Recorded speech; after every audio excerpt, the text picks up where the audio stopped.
ये कहानी है एक बाप बेटे की जो स्कूटर पर कहीं पर जा रहे होते हैं। तभी जो बाप होता है उसकी नजर पड़ती है रोड के साइड में कुछ लड़कों के ऊपर जो कि कीचड़ में कुछ ढूंढ रहे होते हैं। तो अपना स्कूटर वहां पर रोकते हैं और जाकर के उनसे पूछते हैं कि बेटे क्या ढूंढ रहे हो यहां पर। तो उनमें से एक बोलता है कि आपको दिख नहीं रहा है कि ये सामने सोने का फल है, हम उसको पाने की कोशिश कर रहे हैं। उसकी ये बात सुनते ही पिता का ध्यान जाता है उस सोने की फल की तरफ जो चमक रहा होता है।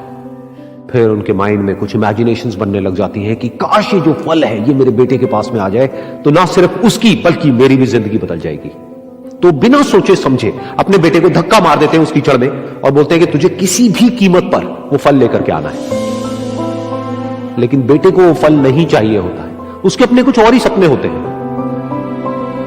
वो बहुत कोशिश करता है अपने पिता को ये समझाने की कि मेरी खुशी इस फल में नहीं है, मेरी खुशी कहीं और है, मेरे सपने कुछ और है। लेकिन उसके पिता उसकी एक नहीं सुनते हैं। वो उसको धक्का मारते हैं उस कीचड़ में और बोलते हैं कि मैं तुझसे पूछ नहीं रहा हूं, तुझे बता रहा हूं कि तुझे वो लेकर के आना है। तो वो बेटा भी अपने बाप के सपने को सच करने के लिए अपनी पूरी जान लगा देता है और पूरी कोशिश करता है कि किसी तरीके से उस सोने का फल उसके हाथ में आ जाए। लेकिन जैसे जैसे वो हाथ पैर मारता है उस फल को पकड़ने के लिए वो और नीचे धंसने लग जाता है और फिर जाकर के उसको समझ आता है कि ये कीचड़ नहीं है, ये दलदल है। वो चीखता है, चिल्लाता है, अपने पिता को आवाज लगाता है, लेकिन उसके पिता उसकी एक नहीं सुनते। बोलते हैं कि बहाने मत बना, और भी लोग हैं वहां पर जो कर रहे हैं, तो जब वो कर सकते हैं तो तू क्यों नहीं कर सकता। तो एक बार वो फिर से कोशिश करता है और अपनी पूरी जान लगा देता है, लेकिन उसके बाद भी उसके हाथ में कुछ नहीं आता है और वो धीरे धीरे नीचे धंसता चला जाता है और मर जाता है। तब जाकर के उसके पिता को एहसास होता है कि उससे कितनी बड़ी गलती हो गई।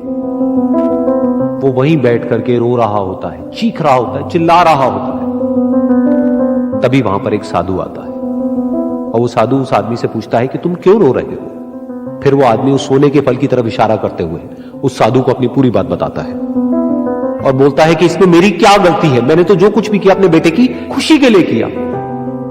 तो वो साधु उस फल को ध्यान से देखता है और उस आदमी को कहता है जिस सोने के फल की वजह से तुमने अपने बेटे को गवा दिया, कम से कम एक बार ध्यान से उसकी तरफ देखा तो होता कि वहां पर कोई फल है भी या नहीं। ये सुन करके उस आदमी को गुस्सा आया और उसने कहा कि सामने तो दिख रहा है फल, आपको नहीं दिख रहा क्या। तब वो साधु उस कीचड़ के ऊपर एक पेड़ होता है जिसकी तरफ इशारा करते हैं और बोलते हैं कि वो जिसे तुम देख रहे हो वो उस फल की परछाई है, असली फल वहां पर उस पेड़ के ऊपर है।